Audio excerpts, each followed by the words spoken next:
how I keep my $131,000 a month Roblox game alive, aka how to live ops based on what I've learned so far. All right. Am I an expert at this shit? I don't know, man. This is my first big game. Okay. And this is what I've learned about live ops so far. So without further ado, let's dive straight in. If you're new here, here's a little bit of proof because I know, unfortunately, I have to do this at the beginning of every video for people that are new because they think I'm probably just fucking LARPing. Here's my game, build a base and steel. But you can see 21K CCU.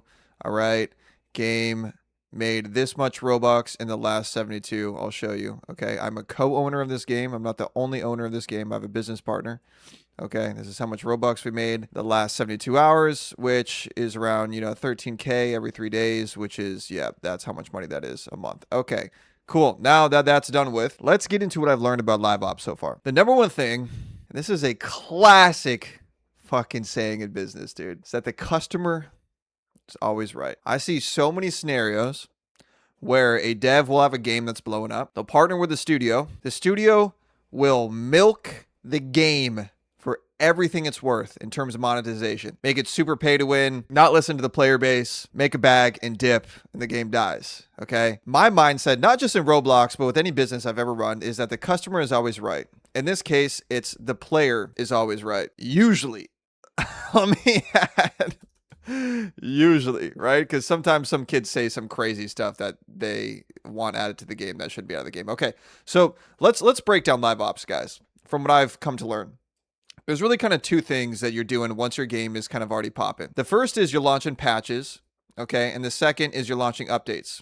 These are two separate things, okay. A patch is something you can launch frequently. This is, you're fixing bugs, glitches, exploits, maybe a nerf, maybe a buff, improving monetization, and you can launch these on the fly. Okay. You do not need to wait a week to do these types of things. Okay. If there's a game breaking bug, or in our case for our game, we had some exploits, right? We had to implement anti-cheat day of. We can't wait until a Saturday update to freaking push out an anti-cheat hot fix. Patches you can launch daily. Second thing is your updates. Okay. These are going to be usually weekly, eventually bi-weekly. And with these updates, you're targeting specific metrics for home wrecks, which we're going to get into.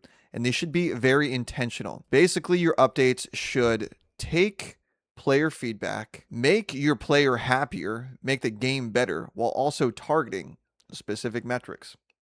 I'm going to show you how we're going to do that. So, if you've been on my channel for a while, it's not going to be news to you. How do we actually plan what we should update in our game, or what we should patch in our game? Well, there are three main data sources. There's actually a fourth, which I'll get into towards the end of the video, but there is something called qualitative data. Okay. There's something called quantitative data. And then there is, of course, competitor research. You use these three pieces of data to make an informed decision on what you should update in your game. What is qualitative data?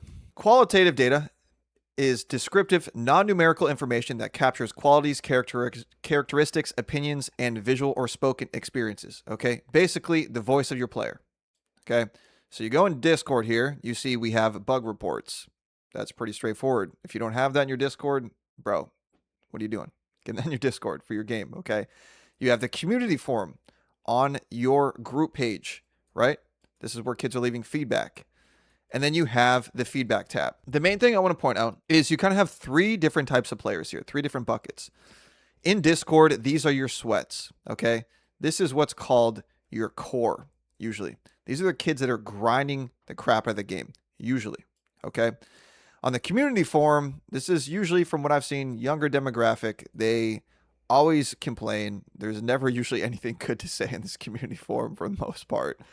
And then the feedback tab. This is actually in your creator dashboard. If you go down here to feedback, surprisingly, not a lot of people know this. You can go here and click see full report, and it will give you an AI summary of what your players are saying. So, for example, gameplay mechanics. Players enjoy the game's building and stealing mechanics, finding them engaging. Okay.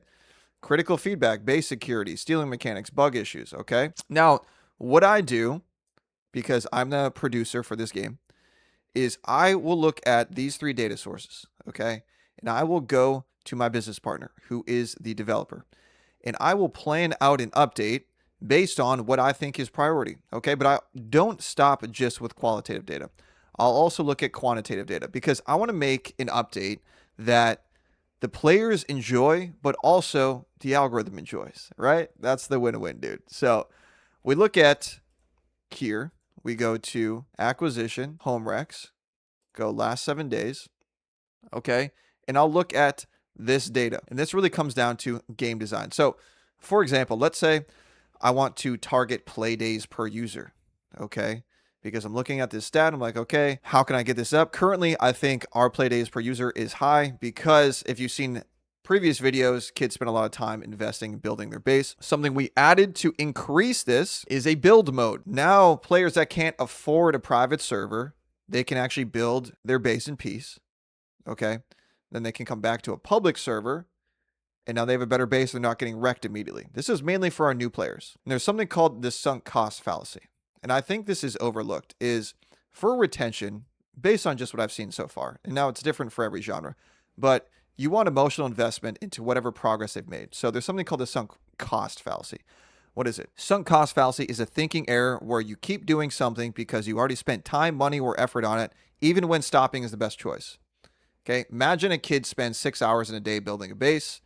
Maybe the game, maybe he's already unlocked all the pets, but he already has such a cool base he keeps playing. Okay, just an example. This is only one little tiny piece of the puzzle, but I'm showing you guys what you want to do is you want to look at which of these key metrics do you want to target for your update. Okay, so first play bounce rate, right? This comes down to onboarding. You want to confirm the title promise in the first 30 seconds. Again, freaking cutscenes. I've said that in so many videos. Playtime per user. Okay, how do we get this up? Random events and collection fantasy, right? Completing the index. And the index is tied to the events. So a lot of kids, what they'll do is they'll AFK. Okay, that really pumps our playtime. It works for our genre specifically, may not work for yours. You got to get creative with it. And if you're wondering, Tizzy, how do I know what's going to work for my genre? Well, brother, that's where you do competitor research. Okay, at some point in your game's life cycle, you will start getting compared against experiences with similar players. What you're going to want to do, this is literally Gage's game here too, is you're going to go through here. You want to play these games.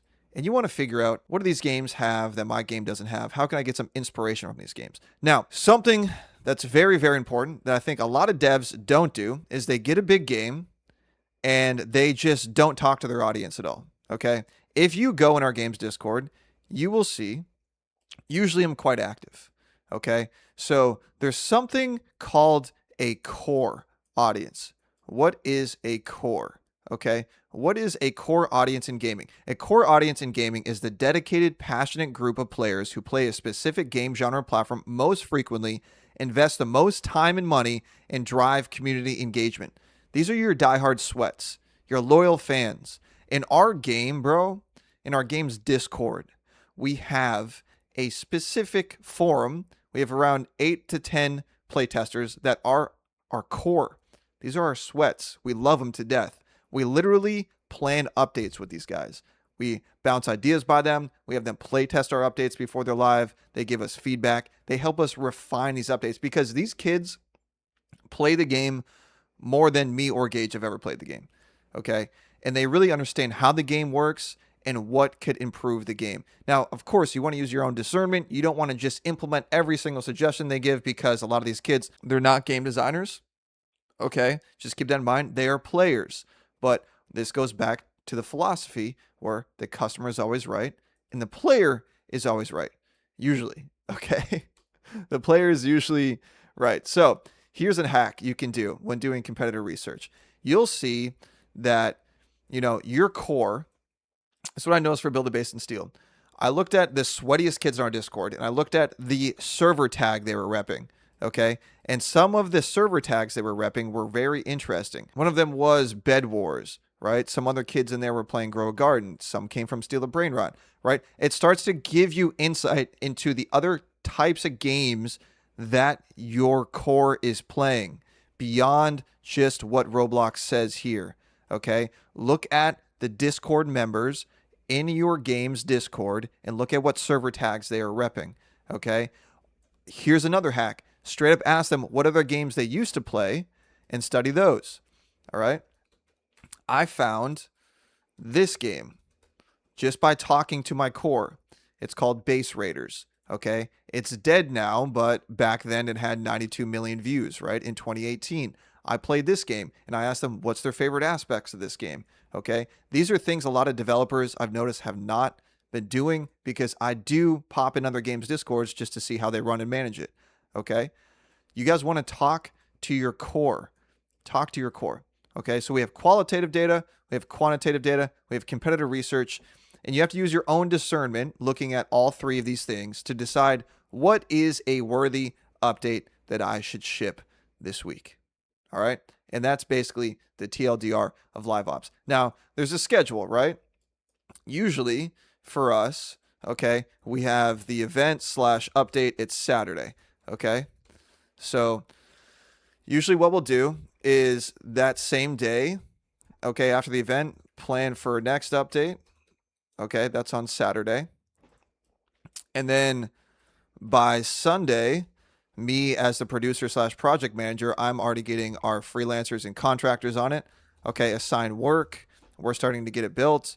You know, we plan, I get it signed off by Gage, we assign the work. And then basically Monday through Wednesday, you know, they're working, the team's working. I'm reviewing, bouncing ideas off them, checking in, refining the work. Maybe they need some feedback on some things. And then Thursday, this is the ideal schedule. We don't always hit this perfectly. Thursday, update is ready usually. And then by Friday, what we're doing is play testing. Okay, so this is internal play testing. So we'll do internal with just like me and Gage. And then what we'll do is we'll do play testing with our core. Okay, play test with the core. Okay. And then Saturday, we launch the update. This is the cadence you want to look for. Okay. Is it a lot of work? Yeah, man. But usually you want to try to get ahead of the curve. Okay. This is definitely not ideal. There are devs that do live ops way better than me that plan content, you know, months in advance. But this is currently what we're doing that is keeping us afloat. Okay. Is there better ways to do it? Absolutely, bro. Let me know in the comments below. I'm sure there's tons of talented live ops devs that watch this channel. Okay. Now, what are the do's and don'ts of live ops? Here's what I've learned so far just to wrap up this video. Do listen to your audience. Cannot stress this enough. Some devs will just freaking launch some shit and never even have it play tested. Maybe it's buggy. Maybe it doesn't actually do anything for their game. Do talk to your audience. Get in Discord.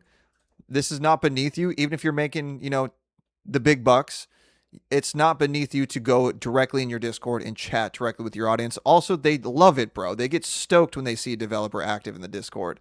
Okay, I've gotten tons of compliments saying, hey, I've never seen a developer so active in a game's Discord. Even devs that have only 1K CCU aren't even that active from what I've heard. All right, get active if you can. If you're the dev, get your PM or producer to get active. Okay, test updates before you launch. Pretty self-explanatory. Watch YouTubers play your game.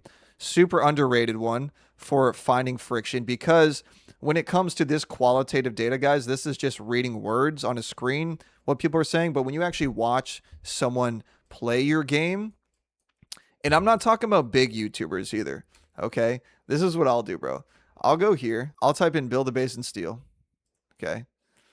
I'll sort by posted today. Ideally, what I'm looking for is some 9-year-old kid that screen recorded this on his freaking iPad, bro. That's what I'm looking for. And I'm just looking, where is he getting stuck? Where is he getting confused? And those are the type of YouTube videos I'm watching. Not necessarily just the big YouTubers, but I'm watching videos that have like 10 to 15 views, bro, recorded on an iPad where the kid is yapping over it. Okay. And then this is huge. Hire a team that's incentivized to do great work. Okay. I've personally never partnered with a studio in live ops, but I haven't heard the best from a lot of people. There are some studios that are absolutely goated at live ops. I'm still learning, so maybe one day I'll partner with a studio. But currently, we hire internally for live ops. Okay. And then you want to focus on updates that extend your content, especially in today's modern algorithm where Roblox accounts for D28. Okay. What are the don'ts? Don't prioritize monetization over gameplay. All right. A lot of games die quick. I've heard horror stories of studios partnering with a game, they make it super pay to win, and it dies instantly. Okay? Prioritize gameplay over monetization for longevity. Ideally, you get the best of both worlds, right? You add some mono, that doesn't really hurt the core gameplay, it doesn't make it super pay to win. Now, don't do updates last second, okay? You want it tested. Don't try to please everyone. Guys, no matter what you do, players are going to be pissed off. You could give them, like in our game, we have rare pets. I could give every single player the rarest pet ever. That's really what they're saying they want in the Discord. But if we give that to them, it's going to fry their economy. So you have to use discernment, okay, when planning these updates to not cook your game entirely. All right. Don't try to implement every single community suggestion. Another thing that we do a lot is we have polls inside of our game's Discord, and we'll use that as a little source of data as well. And don't get lazy and never try to improve the game. So many devs just kind of sit there and they're like, hey, we made it. Game's making money. We don't have to touch it. This is how games die. Okay. Now, again, be careful with hiring a big studio, because from what I've heard, man, especially if they're a big studio, like your game is really just another number for them. Okay. And I think you're better off if you have the resources, just hiring an internal team that does live ops specifically. That's what we recently just did for Build a Base and Steel. I will report back how it's going, but sometimes there is benefit to hiring a big studio. So use your own discernment. We'll just kind of delete this one for now. I'll probably update my thoughts if we do ever partner with a big studio. Okay. Don't push useless updates that don't create more engagement. Okay. I've seen this a lot, especially in games that I've worked on. Sometimes we would just launch updates that really don't do anything for the game. Like you just added one skin to the game, but it's like, okay, cool. No one really cares. It's not really creating more engagement or more content. Now, that's enough yapping. This has been a long video. Guys, hopefully you got value from this. Quick shout out to the Tizzy Town Discord, man. You guys have been cooking. We got Chris here, just hit his first 10K CCU today. This guy just hit his first 10K CCU. I mean, it's going nuts in here. Look at this D1. Look at this guy's playtime. Boom, boom, boom. CTR going wild. This guy's first 5 CCU. I mean, all wins of all sizes are celebrated in here, and this is the new wave. Look at this guy's stats, dude. You guys have been crushing it, man. Super stoked for you. 1.9K. Boom. Right? Shout out to you guys. Much love. Hope to see you win next. Peace.